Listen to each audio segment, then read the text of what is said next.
दोस्तों, हम सभी को अच्छे इंसान बनने की सीख मिलती है और हम यही सीखते हैं कि बुरे कर्म से बचें और दूसरों का सम्मान करें। लेकिन कई बार हम यह भूल जाते हैं कि कभी कभी हमारी अच्छाई का गलत फायदा भी उठाया जा सकता है। अच्छा इंसान किसे पसंद नहीं आता। बचपन से ही हमें सिखाया जाता है कि अच्छा इंसान बनो, अच्छे कर्म करो, किसी का गलत फायदा ना उठाओ। लेकिन यह सिखाया नहीं जाता कि जब हम पर कुछ लोगों द्वारा अन्याय किया जाता है तो हमें कैसे रहना चाहिए। जब हमारा गलत फायदा उठाया जा रहा हो, क्या तब भी अच्छे बने रहना और हमारा आत्मा सम्मान खोना सही है? जब एक अच्छे इंसान का हक जबरदस्ती छीना जा रहा हो, क्या तब भी अच्छे बने रहना ठीक है? दोस्तों, अच्छा होना आजकल एक आदर्श माना जाता है। जैसे कि आपने अपने आसपास के लोगों को यह कहते सुना होगा कि देखो वह इंसान कितना ज्यादा अच्छा है। लेकिन हम इस बीच यह भूल जाते हैं कि अच्छे होने की भी एक सीमा होना जरूरी है।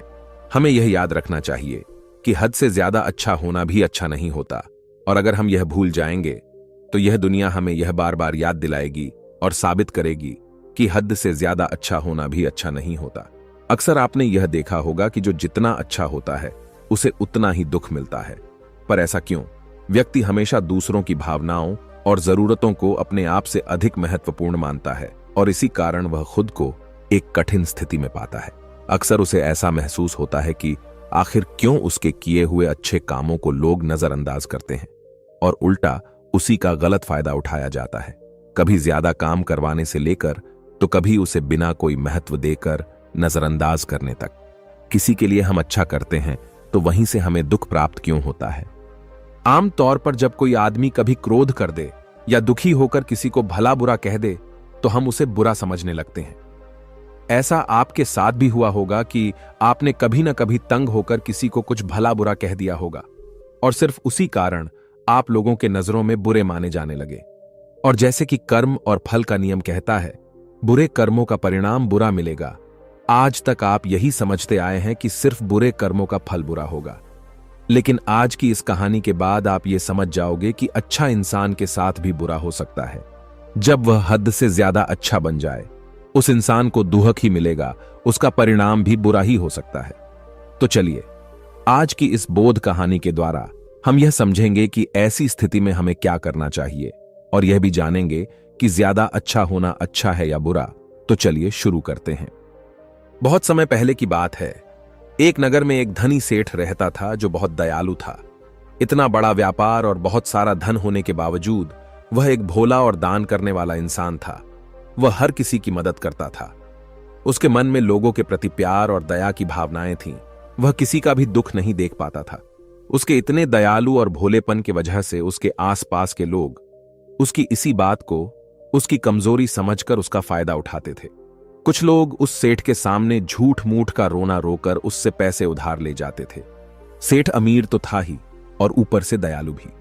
जब वह सेठ उन लोगों की दुखी हालत देखता और उनकी परेशानियां सुनता तो उसका मन भर आता। और जब वह लोग उससे कहते कि मुझे थोड़ा धन उधार चाहिए, क्या तुम मेरी मदद करोगे? मैं तुम्हारा यह एहसान कभी नहीं भूलूंगा, तो वह मना नहीं कर पाता। वह सोचकर धन दे देता कि अभी इसका बुरा वक्त चल रहा है, इसको मेरी मदद की जरूरत है, बाद में यह पैसे लौटा देगा। धीरे धीरे वक्त गुजरता गया। लोग उस सेठ के आगे बिना बात का रोना रोते और उसका धन ले जाते और कभी वापस नहीं करते। सेठ भी कभी धन वापस नहीं मांगता था। उसको लगता था कि जब इसका बुरा वक्त गुजर जाएगा तो धन वापस कर देगा। लेकिन कहते हैं ना कि हर सुबह के बाद रात होती है, हर सुख के बाद दुख आता है और दुख के बाद सुख आता है। ठीक उसी तरह उस सेठ के साथ भी हुआ।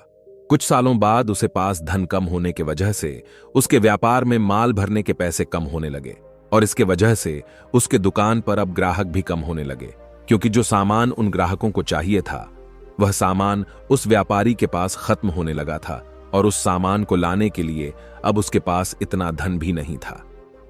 धीरे धीरे सेठ का धन समाप्त हो गया। एक समय था जब वह सेठ अपने नगर के अमीर लोगों में आता था, पर आज उसके पास पैसे नहीं थे। ऊपर से ढेर सारा कर्ज उसे बाजार से लेना पड़ा। उसे समझ नहीं आ रहा था कि वह क्या करे। उसने महात्मा बुद्ध के बड़े चर्चे सुन रखे थे।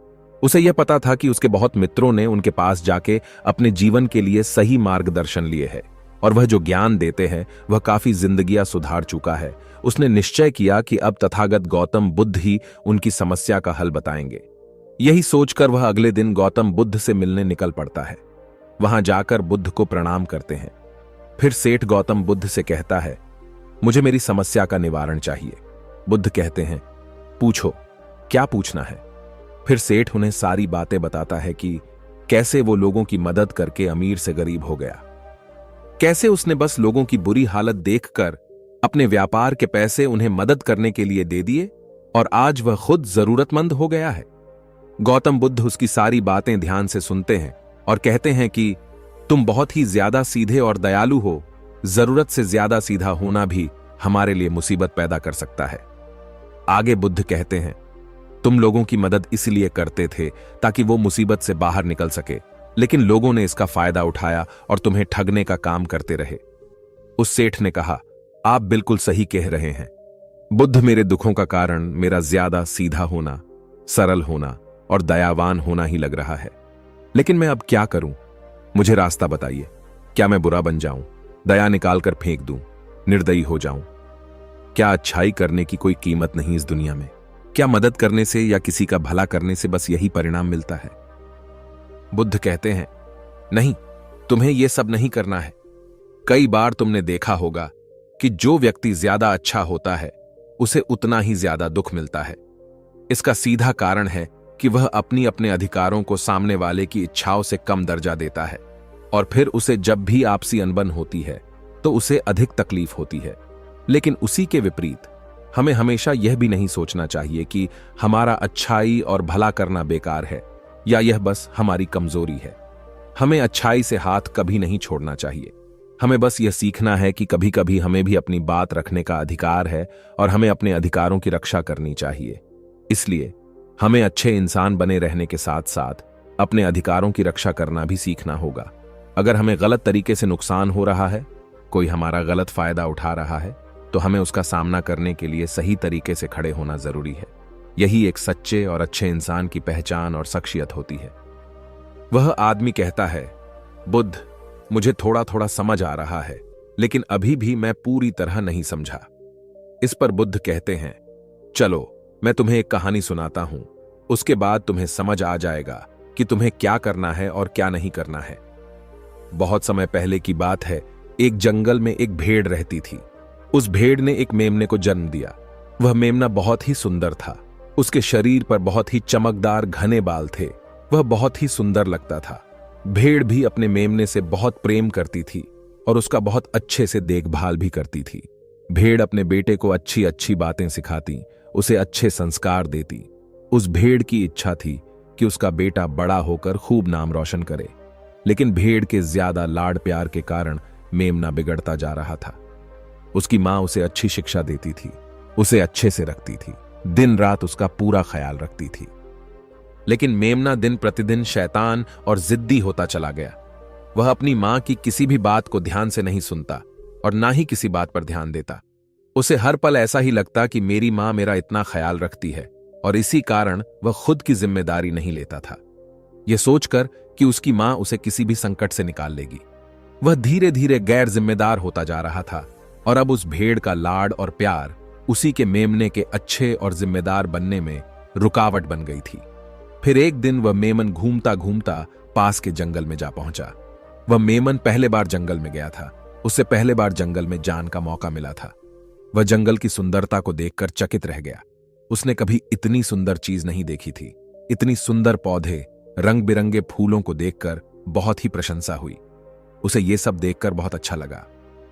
फिर उसने झाड़ियों के कुछ पत्तियां खाईं।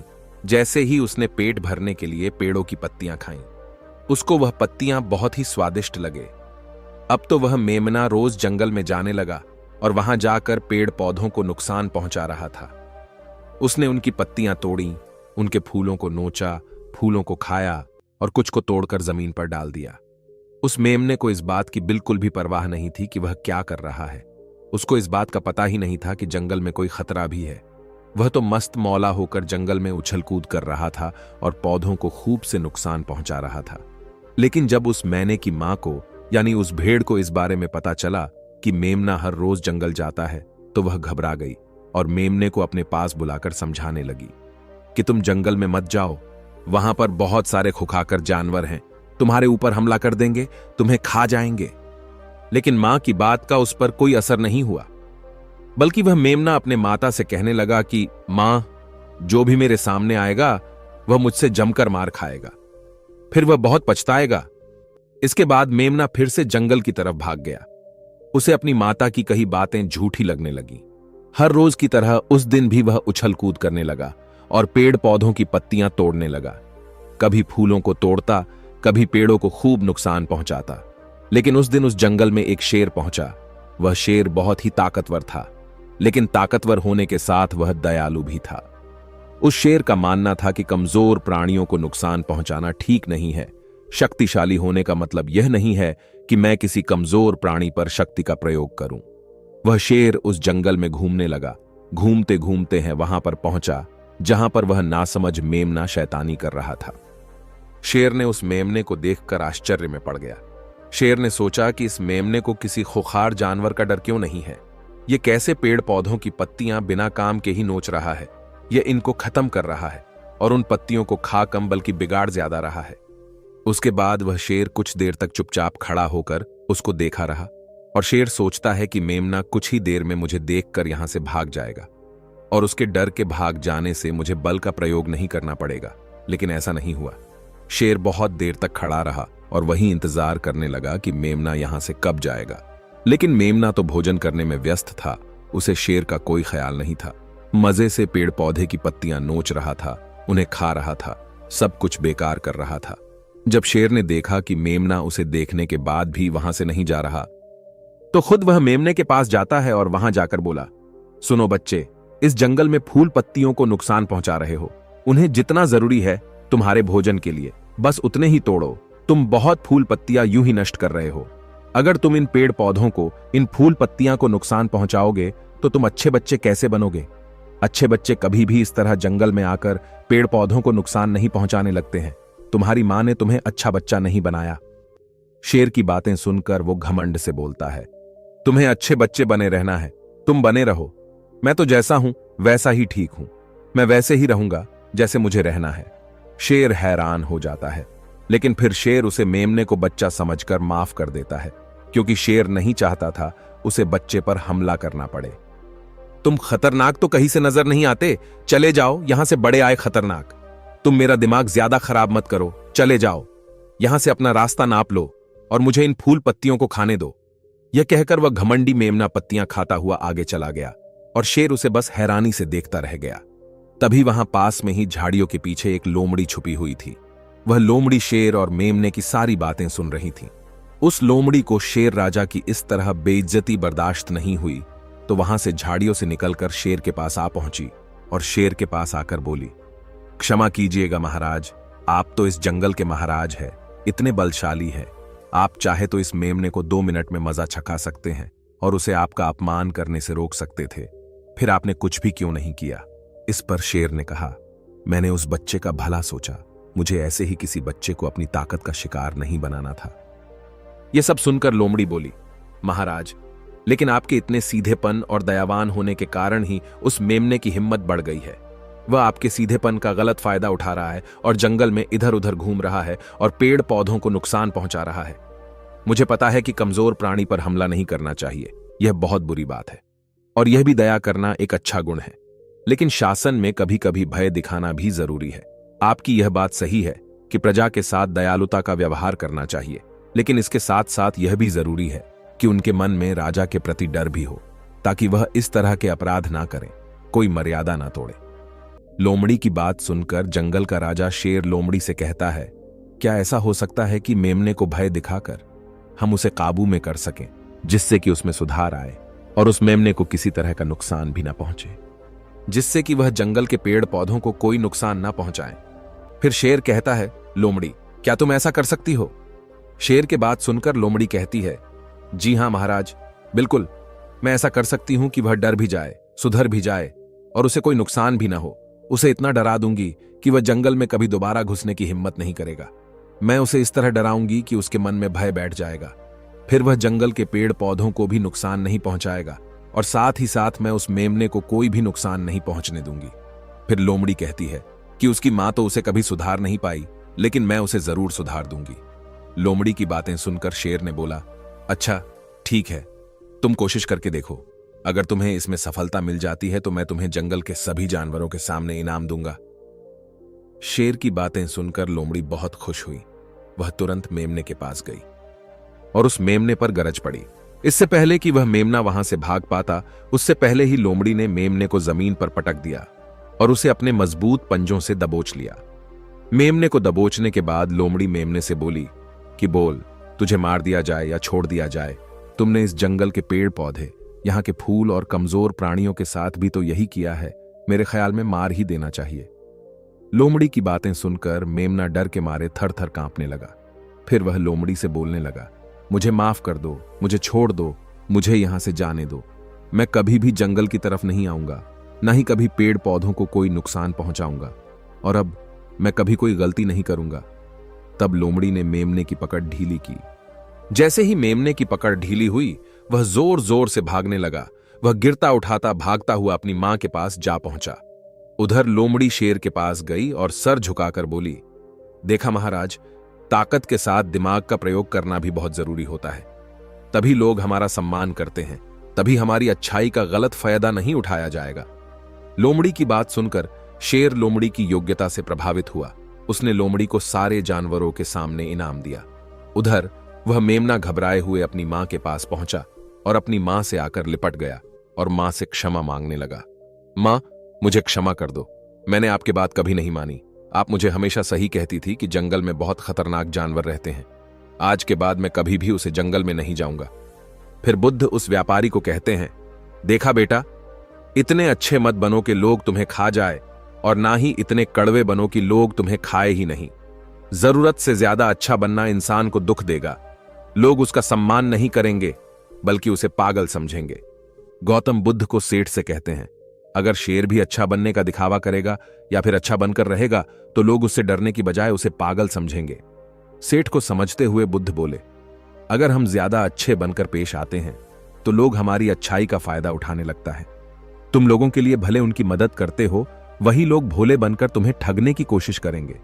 तुम्हें लोगों की मदद करना छोड़ना नहीं, बल्कि समस्या सुनकर उसे धन देने की बजाय उन्हें समाधान देने की कोशिश करो।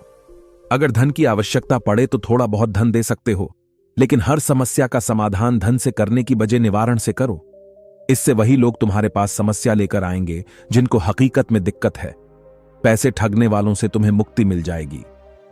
सेठ बुद्ध को प्रणाम करता है और धन्यवाद कहकर वहां से चला जाता है।